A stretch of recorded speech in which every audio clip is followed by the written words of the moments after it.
When I sometimes look back and watch the old footage, it's hard to think of how much time has gone past, and so quickly.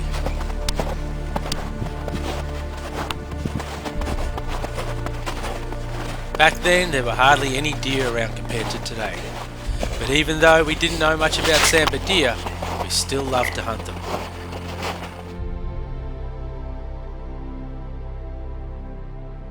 Before all the hype of camouflage came about, we only had limited options, generally making up whatever we could, even though we probably looked quite ridiculous.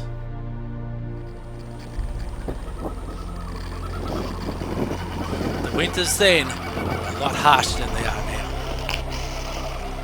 Snow was guaranteed to be there for the full length of the winter, and some years all the way through spring.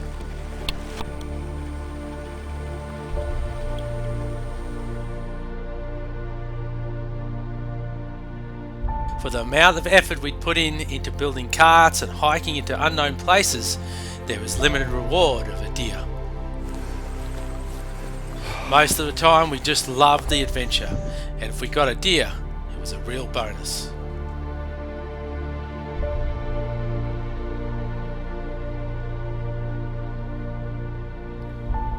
Eventually we started to work things out and became more successful.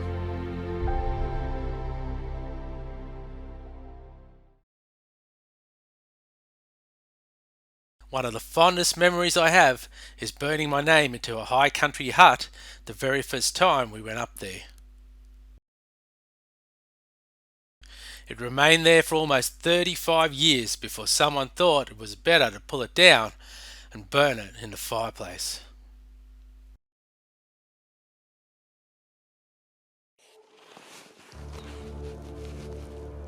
After all these years learning about and understanding sambar deer, it has become much easier for me to find them.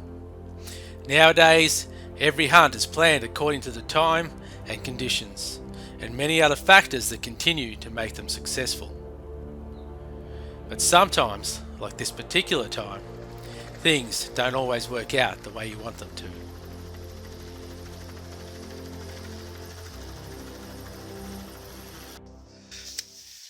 Okay, so I've been looking at this area for quite a long time to hunt, but it is so remote that to pack in there and pack back would virtually be impossible.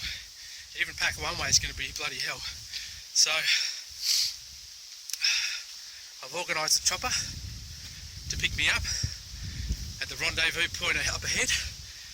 I should get there in 15 minutes, I hope, and a really old helipad, and he should get there in 20. So it's going to take me right out to where the spot is. I've actually organised one of my mates to come with me this time, because this is seriously remote and it can be seriously dangerous. So although this is a Solo Sambar Hunter episode, it's now going to be Solo Sambar Hunter +1. So I'll go out there. We're going to be out there for 4 nights, and then we're going to walk back ourselves. We don't know what the country's like. You know, you can only go as far as your knowledge can take you. So it might be hell getting back. We don't know. We've got enough food for an extra day, so 4 days plus an extra day. And we're gonna come back out on that last day. The weather was roaring wind last night. It was terrible, and now it's just cleared up. So I've called the chopper up, and he's rocking over. And I better get off the phone because I'm going to probably need the battery.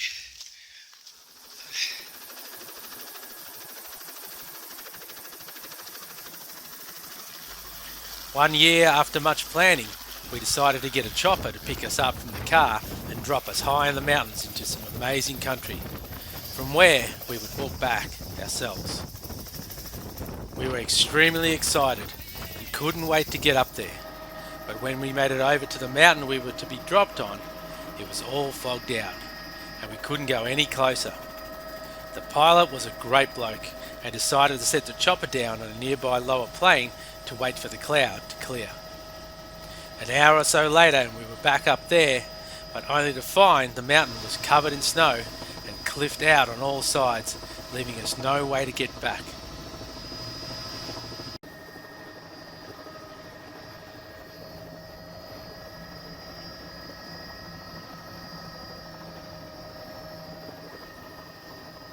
There was nowhere else to go and nothing more we could do except get dropped back to the car. It goes to show sometimes no matter how much you think you've got it right, it can all change when you get up there. To us, this was a real lesson not to depend on Google Earth or maps, satellite images, and what they show you.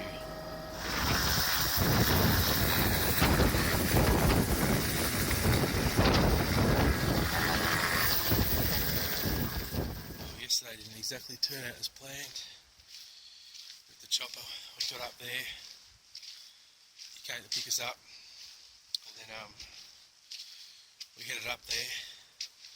It was just completely fogged right over the top of the mountain where we wanted to get to, and we flew around it. It was literally all around it was clear, right on top of the mountain where we needed to land, completely fogged out, and there's no way they're going to go into that. So we moved over and we stopped in another spot a couple of k's away and sat there for a while and watched, but it just didn't get any better. By the way, we went back up there and looked around again, and to tell you the truth, looking at that mountain range where we were supposed to get onto, it was absolute hell. It was nothing like what we actually looked at. Like a lot of time you look on Google Earth and you'll see areas where you think, oh, that'd be a great mountain, you know, but once you actually get there, it's a lot worse, a lot thicker than you think. So, you know, it was a very frustrating day.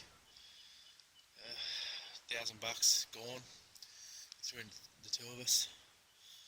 So, plan B. So we headed off back to the car. He dropped us back at the car. Really good bloke, I must admit. Taking us around a bit, you know, flying around the mountains for a bit, just to see if we could do something different. There was nothing around there we could land. And plan B, we went back to the car. We came down last night. We're still at about 900 metres here. It was -2 this morning. It's minus... No, it is 2 degrees now, and it's just starting to warm up. So, went around this morning for a walk. Saw 2 deer. Saw a small stag that was just about 18-20 inch, and another female. That was it. So we'll continue on, and let's hope we can find something on the street. We've got a couple of days left, so 3 days left. We really want to hike somewhere. Well, we've got the packs and everything ready to rock and roll. We just want to get out and, you know, get away from everything and everyone as much as we can. So it's the first good trip we've been able to go on for a long time. So let's see how we go. Stay positive. We did eventually find some amazing country to hunt in for the remainder 3 days we had left, but only to find out why we weren't seeing many deer. Well, I finally got an answer why there's not many deer in this area. And just back there on the right, there's a deer with its head cut clean off, just on the side of the track. And just up from that, there's another hind lying dead. None of the meat's taken. It's just sitting there, the bloody flies, and it's covered in European wasps. There's no need to put that picture on there. I'm not going to show you it. There's no need to look at that. I just don't know how these guys can live with themselves, seriously. How can you put a head on the wall that you've just gone along in the car, put on a light and shot? You know, it doesn't make you a great hunter. It doesn't make you a better person. Every time you look at that head on the wall, you can remember how you shot it. You put no effort into it. It's just, I don't understand, just no respect for the animal. Leaving all that meat there, just not worth it. Anyway, each of their own, I guess. And we'll have to go somewhere else now. But it's the end of the trip, unfortunately. At least I finally worked out why we're not getting anything.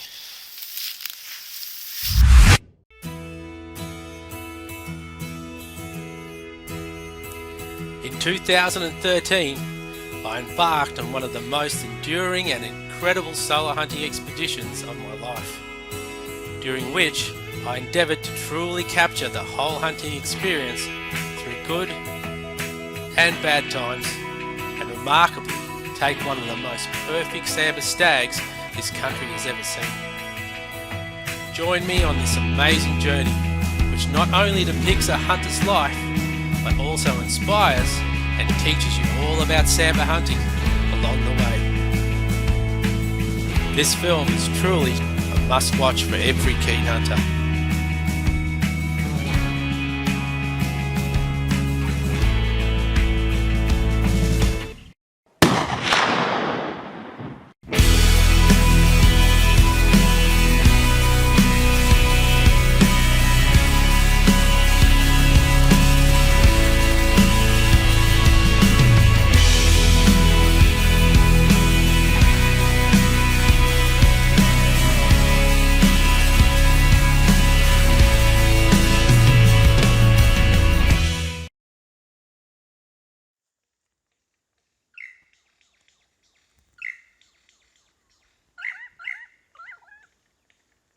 One afternoon I decided to head up a ridiculously steep mountain to where I believed the deer would be located, considering the bad weather conditions. When tackling such steep terrain, I find it much easier to use the rifle like a walking stick rather than push the extra weight uphill. Okay, I've climbed that whole freaking mountain. This is real mountain man shit. That was hell. 2 hours of steep, crazy climbing. The reason I come up here, because there's a pocket down here, and this is the one pocket in the whole area which is sheltered from westerly, northerly, and seems to be maybe northeasterly, and also the swell coming back around now to the east, and it's just insane. Like, it's so strong, that wind, but when I'm in the windy spot, it means the deer are not, which means I should be able to see towards where they are, if that makes any sense. So I'm going to sit up here and just have a look, try and spot something down this pocket. Hopefully they're around down there. I have to say, I've already spooked one just on the way up here, just in that little valley on the way up, which was out of the wind too. But I don't know how I can stay up here. It's literally freezing. It's about probably around that 0 mark, but the wind chill is just way below 0. There's no doubt about it. I'm warm now because I just climbed that whole hill, but we'll see in 20 minutes. Alright, I've hiked out to the spot. It's looking pretty good, so the weather's changed and it's starting to rain. So I've put my poncho up over these trees to cover me,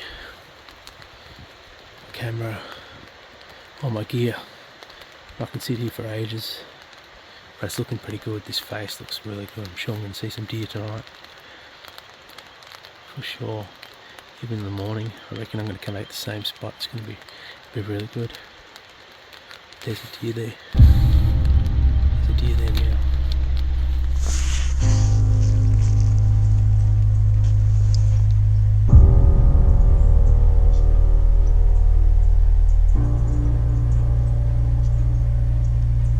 Deer read off each other and other animals all the time in the bush.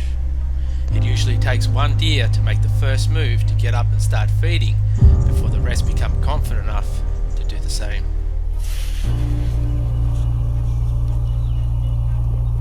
It's amazing to see how what seemed like a completely empty face can come alive in the right conditions.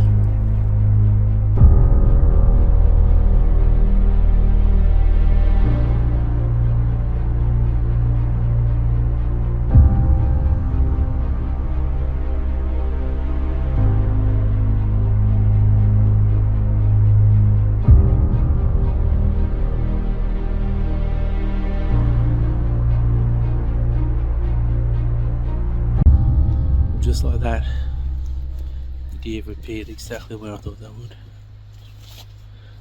Just this side of the peak, but trying to get out the wind, but wanting to get the sun, so they have to go around, and right in that little spot there, pretty much pinpointed them where they'd be, and they've come up right there.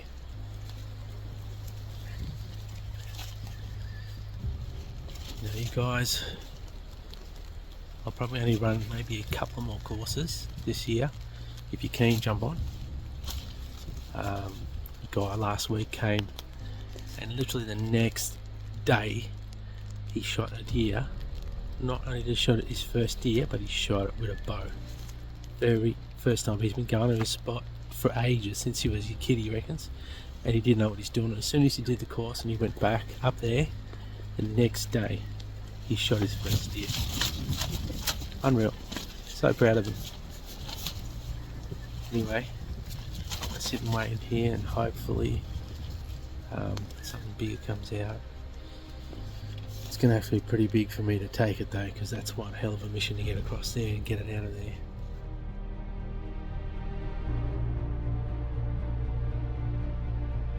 Just like I predicted, all the deer ended up coming into the same pocket to feed.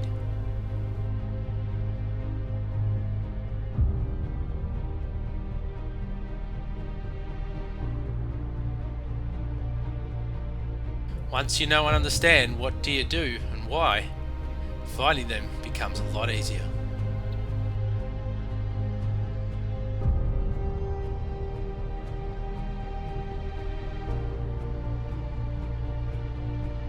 Even though no stags turned up before it got dark, it's important to take note of the amount of hinds in this area, and definitely return when they become fertile, as you can guarantee the stags will be hanging around.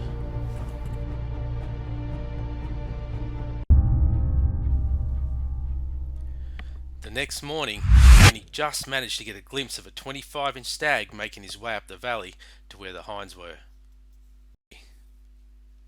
Missing half an antler on his left side, he was in no direct threat from me. When the sun comes out in the morning and shadows form throughout the bush, it makes it very difficult to make out deer. The Rut Hunter sunglasses have been made specifically with the right lenses, fully polarized to cope with these conditions and allow you to make out animals and movement much easier. They are super clear, super comfortable, and complete with box and cleaner, weighing at just 70 grams.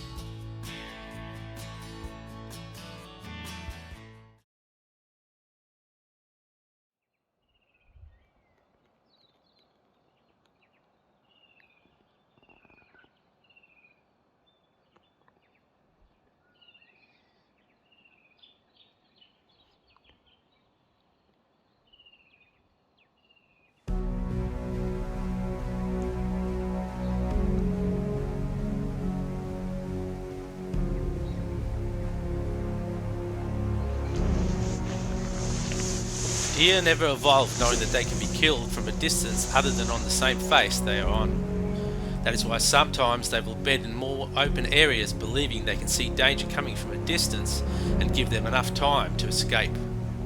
Usually they will do this with other deer because there are more eyes to alert each other should danger arise.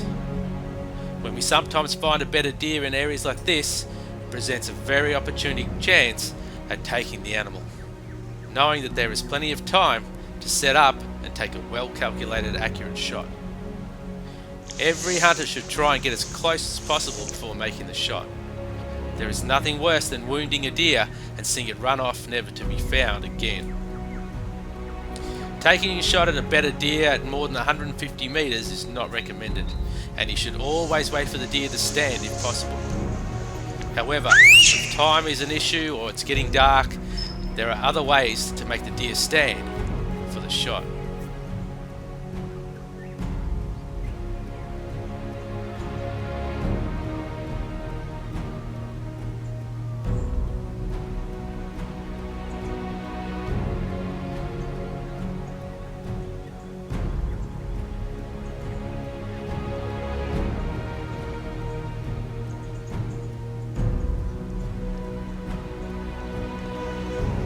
Get him to stand up. Go by before someone shoots him.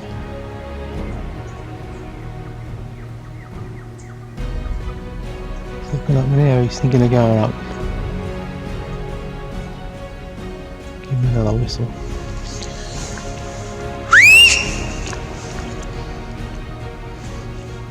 And up he goes. That's how you get a deer to stand. Bang, there's your shot.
On the next episode of Solo Sambar Hunter.